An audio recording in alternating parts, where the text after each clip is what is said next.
Onerous 3, 4156 Standard Astorian Principality Calendar. December 4th, 26702 Standard Terran Calendar. Matcha, capital world of House Finnegan. Wyatt Staples, Jade muttered the name in the confines of his quarters with spite lacing his tongue. He'd gone through extensive measures to ensure he'd have complete privacy without setting off any automatic alarms and giving himself enough time to prepare himself in case an inspection happened again. It was one of the perks his current mask possessed. Many were his shortcomings, and he was largely useless outside his current role, but Illidor Faduli was serving a better purpose now that he wore his face. Begrudgingly, he had to admit that Lukacs Ishtal, ever the misguided fool, wasn't an incompetent moron, at least not compared to most of his peers, and certainly above the Principality's lax standards. The silver-haired man had eyes everywhere, subtle and concealed for the most part. Any lesser operative would have been caught before the first day ended. But not him. He had betrayed and left the Commonwealth behind for a much better, true, and capable leader who could, showered in victory, become a force to be reckoned with and finally break the impasse. The Arabian Commonwealth, the Principality, and the other Xenos empires had been stuck on for literal millennia. Cornelius Draymore was that man. The lauded Golden Raven, a man with the potential and vision to do so much more than the senile leaders of the Commonwealth ever could. Love for the Principality he had none, but the birth of something greater could be achieved in his most capable hands. And others out there in the vastness of the void thought the same. Who had delivered unto him the black ships? With whom had the Duke conspired? Such answers eluded him. Despite his prowess, he had not been able to identify the mysterious benefactors. In the end, it didn't matter. The Lord Regent had support, whether conditional or otherwise, and loyal followers. Useful tools and selfish, pretentious nobles alike, they all served, and that was all they were needed for. The Duke would claim victory in time. But there are obstacles to be removed. Some are more tenacious than others, muttered Jade, as he bypassed security protocols and masked his signature within the network to be as if he was never there. Again, the mental image of Wyatt Staples appeared at the forefront of his mind. "Why must you be brought up at every turn, Wyatt Staples?" Jade asked, tension forming in his jaw. Of all the dozens upon dozens of skirmishes, low-intensity encounters, and concealed missions involving agents from all three main contenders, why must it be you who draw such attention? He stopped his fingers only to let out a deep, heavy sigh of pure frustration. The princess has proven herself to be a nuisance, the Vorpal strike a most persistent and dangerous bug, and a new mysterious face in the form of a ridiculous disguise of a floral knight has arisen. But you? Jade licked his lips slowly as he tried to keep his trembling under control. You are an anomaly, and anomalies must be extinguished. His lips curled into a cruel, unamused grimace. That idiot of Tamarin couldn't help himself, and his poison surely spurred the gullible Tigans into pecking the breadcrumbs left by his suggestions. Damned be that idiot and his machinations. Closing his eyes, he took a deep breath to control his emotions and to regain focus. The trivialities around him when his mind wasn't set on an objective to fulfill always rang the loudest. His racing heart, trembling hands, and the whispers of a headache slowly returned to normal, giving him back the precious focus he desired. I can't afford to be too lax. Ishtal is always searching for potential spies and turncoats. The man is dangerous but predictable. Suspect of my current mask he surely is, but he will find nothing. I wonder if his face will become mine at some point. It would certainly be useful if I could manage it. A moment later, he discarded the idea. The Pretender Prince now favors him. Replacing him would be far too difficult in such a short amount of time. Elimination is a viable option. He and that blue-haired harpy nestled firmly at his side. He said to himself, nursing the possibility as factual and forming multiple paths to achieve that outcome, partially or fully. He pushed the vague thoughts aside for not the first time in several days as he felt the telltale immersion that only a full dive could produce. He felt his perception of reality shift as he was suddenly submerged in a stream of pure computational codes and data packages. It took him no more than 5 seconds to bring forth the secure connection he needed. He knew it wouldn't last forever, but he only needed mere minutes to complete his current objective. Stepping out from the full dive, he maintained the connection with his equipment as the first signal was sent out. It took nearly 3 impossibly long minutes to receive a connection confirmation from the recipient. On his screen appeared the visage of Lord Tamarin Caiston, wearing an impeccable white and green suit with a half-cape covering his right shoulder. The image moved, but no sound was produced. Instead, the voice of the man was delivered directly into Jade's mind. "Ah, Jade, I was starting to believe that you were caught and disposed of. I am relieved to see that such a fate has not befallen the likes of you," said Tamarin in his usual condescending tone, even when he tried to hide it. "Apologies for my absence, my Lord Tamarin. Moving unnoticed under the traitor Ishtal's watchful gaze has been troublesome even for me," replied Jade through the link. The ancient man's expression was unreadable, a marble-cut stone of stoicism as his piercing, analyzing, uncaring, calculating eyes stared back at him for precisely the time he expected him to before speaking once more. Experienced, undoubtedly, but not as unpredictable nor as astute as the head of House Caiston lauded himself to be. "I care not for excuses, Jade. I care for results. Recent events have put a considerable strain on us all, and worse, upon the standing of Duke Cornelius. I am keenly aware, my lord. As it was with their hollow victory handed by Felicity Centaur's folly, the propagandists were quick to paint the denial at Fan Hir as an outstanding victory procured by the Reaper and set at the feet of her worthless brother. Again, I must apologize, Lord Tamarin, for I've been unable to determine truth from fabrication, as I do not have access to the full impact this so-called Raven Tomb had upon one of the systems under your house's care," replied Jade, being careful to always present himself with submission and respect, just the way Tamarin expected everyone lesser to act before him. "There is no need for you to know more of the subject. Inquire no further and allow the propaganda to run its course naturally.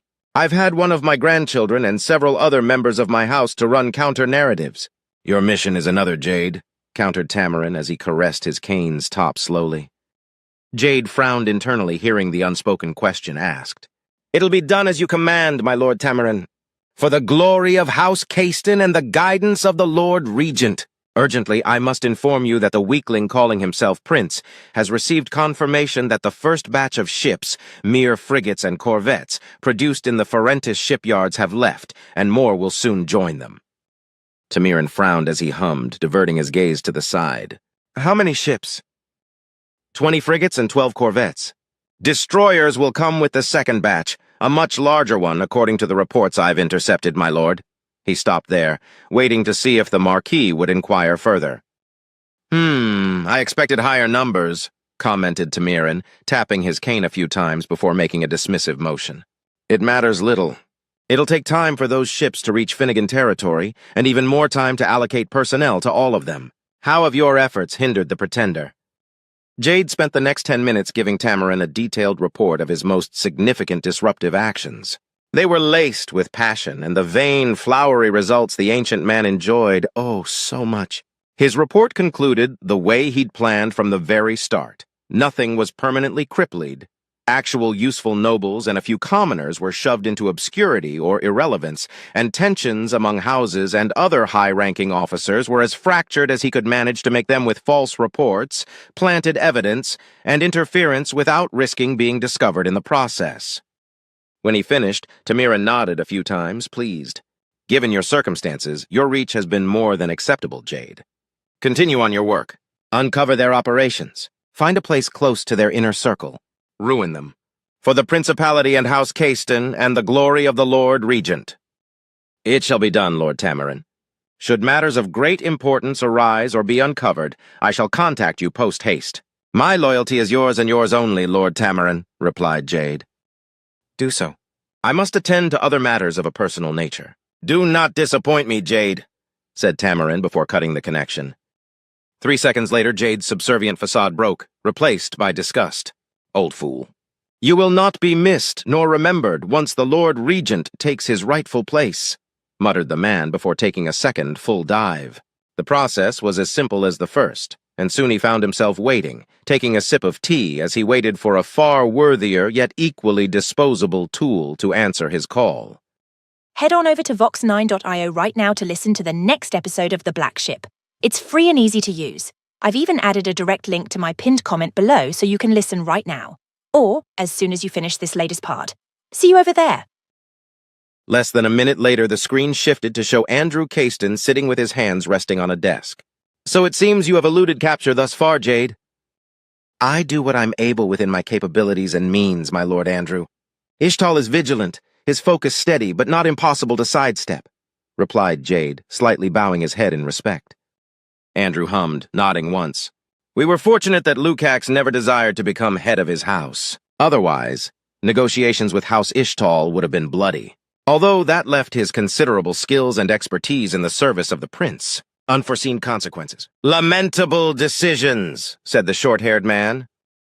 My lord? Asked Jade, momentarily puzzled by the tone Andrew had used. Andrew made a short, dismissive motion. Pay no heed to my ramblings. Jade, what have you uncovered? Is your position compromised in any way?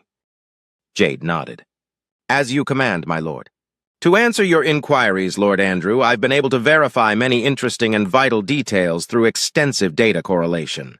The first ships have left Ferentis shipyards and are moving to Finnegan territory as we speak.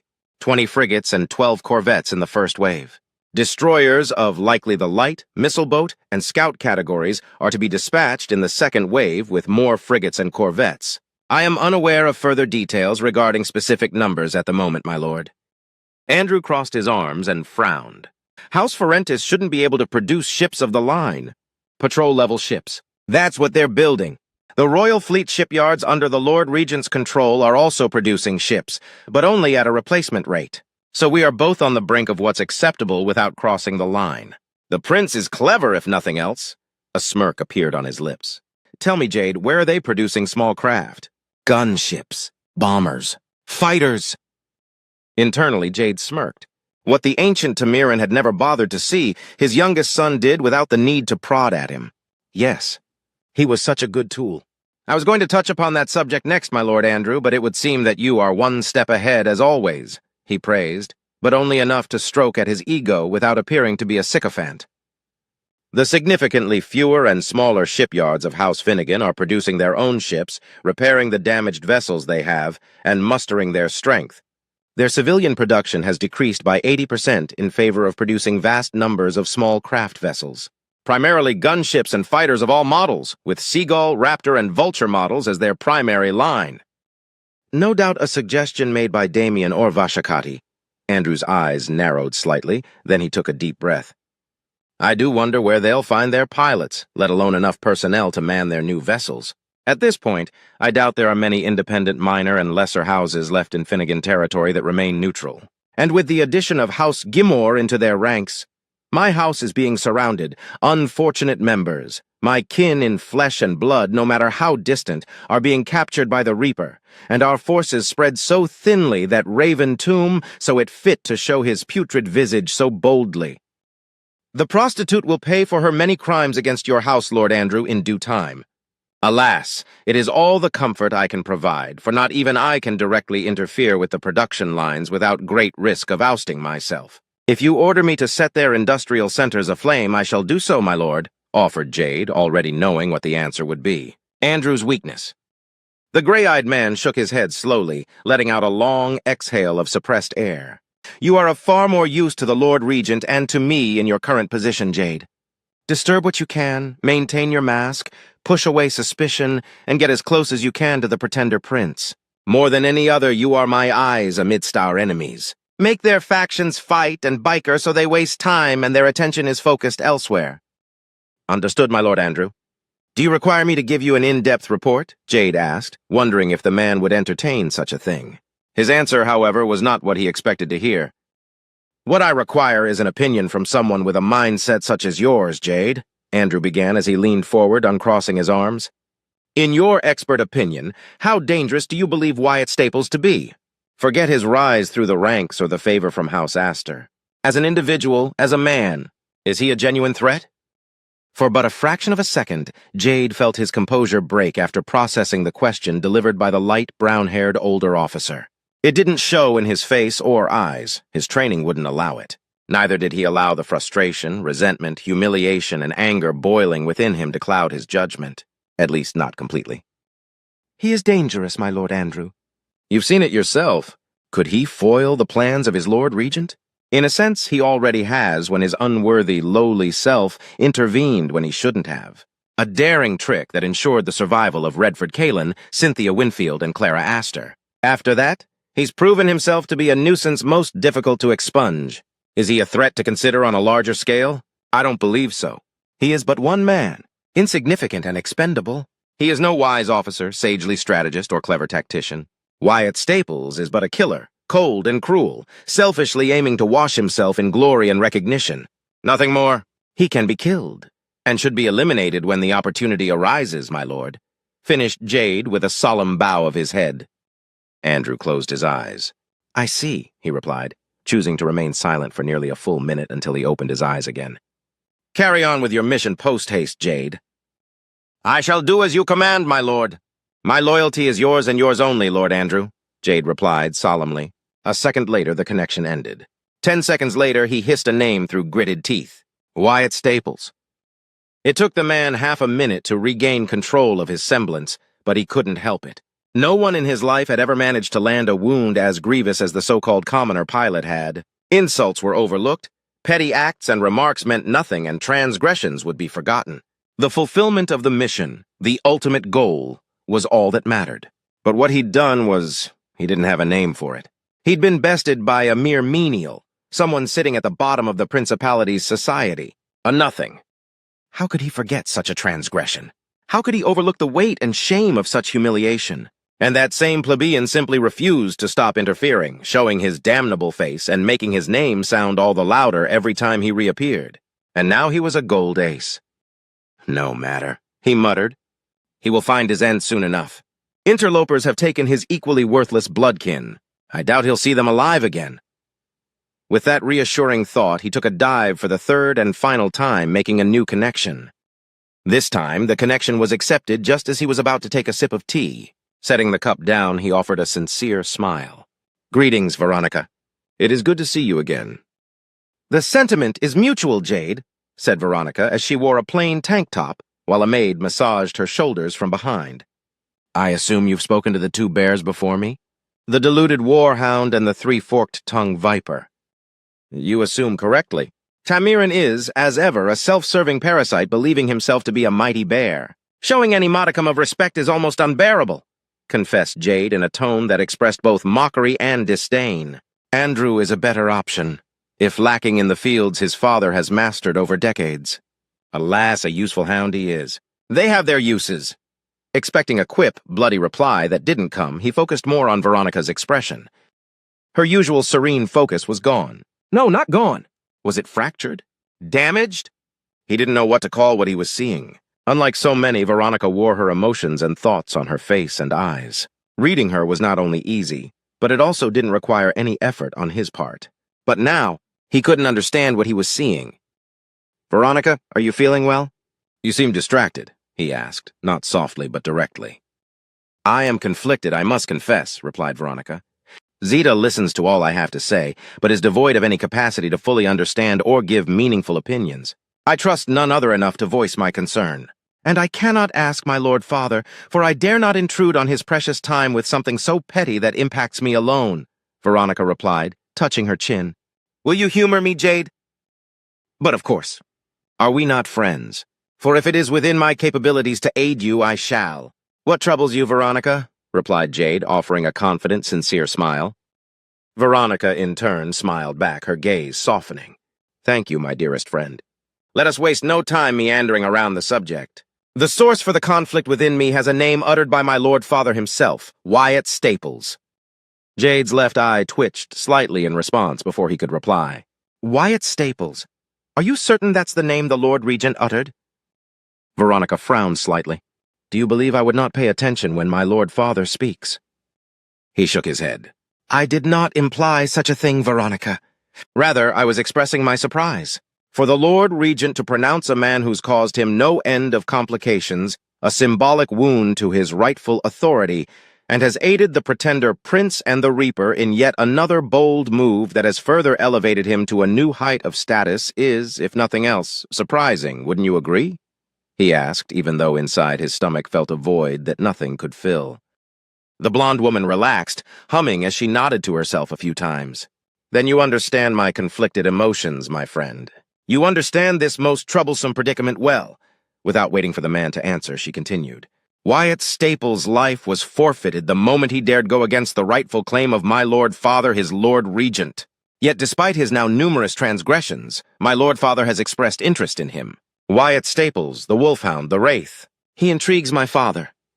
Jade could hardly believe what he was hearing. Equally so, he could barely stop himself from gritting his teeth in frustration as a sinking suspicion made his blood simultaneously and equally go cold and boil with fury and indignation.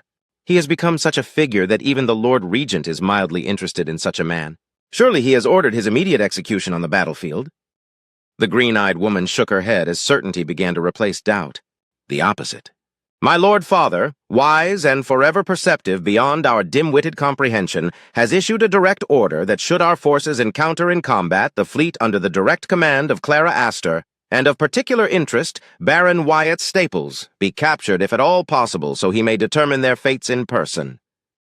My magnificent and ever-benevolent father has deemed that man worthy of his attention and care. I cannot see what my Lord Father, our beloved Lord Regent, sees in that man, but I was a fool to find myself in conflict over such triviality. If it is the will of my Lord Father, then he will be brought before him.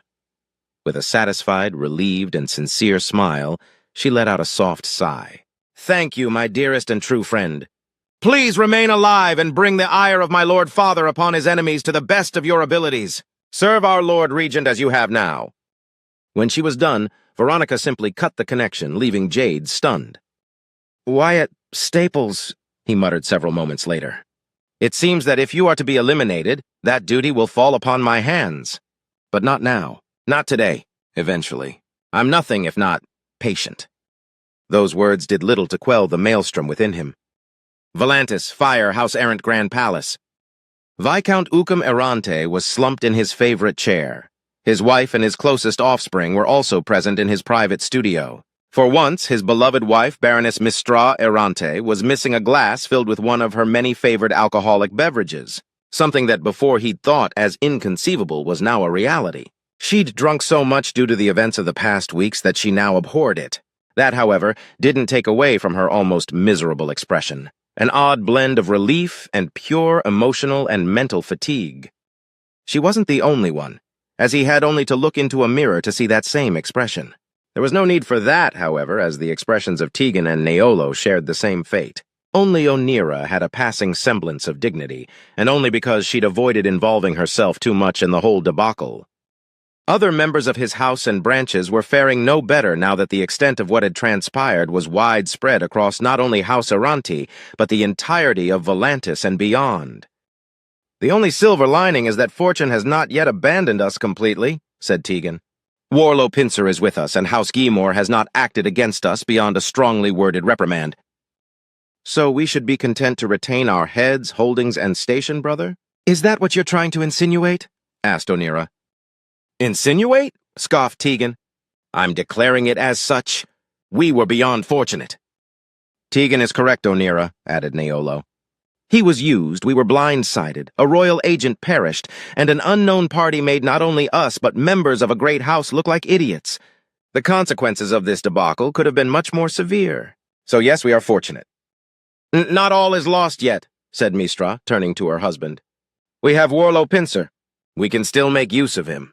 He may refuse to speak now, but he will eventually tell us everything he knows. It is more than clear that he is important to Baron Staples, as his actions reveal. We may still benefit from this in the long run. Ucum nodded. We must be careful with how we proceed. He is our only connection with Baron Wyatt, and through him, House Astor.